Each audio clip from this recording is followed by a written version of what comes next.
L'un s'appelle Guillaume Corduan. L'autre s'appelle Saliou Faye. L'un travaille à la Maison des Adolescents et dans le réseau Virage. L'autre est en charge de l'éducation à la citoyenneté dans l'association Éveil Méno. L'un est pédopsychiatre. L'autre est imam et éducateur.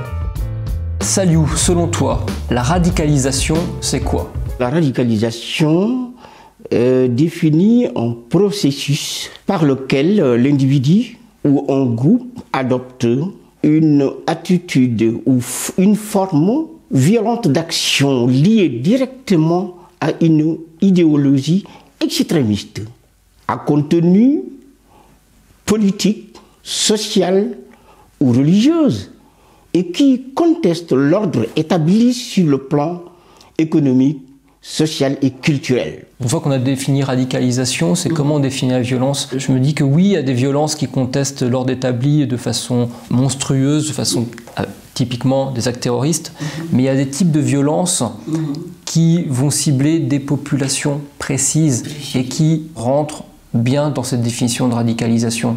Par exemple, la violence contre des populations du fait de leur appartenance ethnique supposée, religieuse supposée, ou de leur orientation sexuelle. Est-ce que notre société surconnectée encourage la radicalisation? Tout le monde sait que la majeure partie des radicalisés, vraiment, ils l'ont fait au travers les réseaux sociaux. C'est un discours faussement bien construit. Donc si on n'est pas bien averti, on risque de tomber dedans. Les gens qui vont se retrouver avec les mêmes, entre eux, avec les mêmes idées, ne vont finalement évoluer que dans un environnement où tout le monde partage des idées avec un peu la surenchère de celui qui ira toujours plus loin. Oui, c'est ça. Ouais. Donc ça ne crée pas de radicalisation, mais il y a quelque chose, peut-être un accélérateur. Est-ce qu'on n'est jamais complètement déradicalisé? Est-ce qu'on peut dire à un moment, oui, ça y est, c'est vraiment fini? C'est pas forcément évident. Mais ça dépend aussi de ce qu'il a mis dedans, la source de cela. Eh bien, il faut traiter ces problèmes derrière la radicalisation. Si on arrive à les traiter bien comme il faut, il y a une possibilité de déradicalisation totalement. Saliou, les ados sont-ils une cible facile? Un ado qui a une crise identitaire ou malaise identitaire très fragile, ça rend le terrain propice. C'est un moment où l'individu doit s'autonomiser, doit se séparer de ses parents, et ça se fait plus ou moins facilement. Les ados sont très sensibles à l'injustice. Et c'est sur ce terreau-là également que vient se nourrir la propagande. Et puis, autre point, nous, qui nous paraît vraiment essentiel, c'est que les ados ont besoin de se sentir acteurs.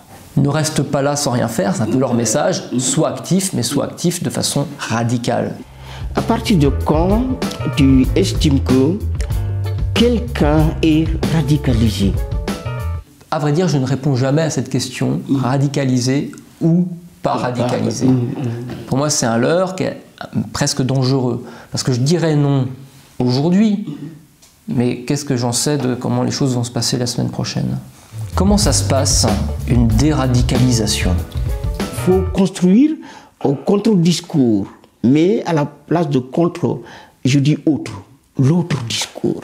C'est à nous-mêmes, c'est à l'individu lui-même de sentir qu'il s'est trompé. Et pas à quelqu'un de lui dire tu te trompes. C'est important, oui.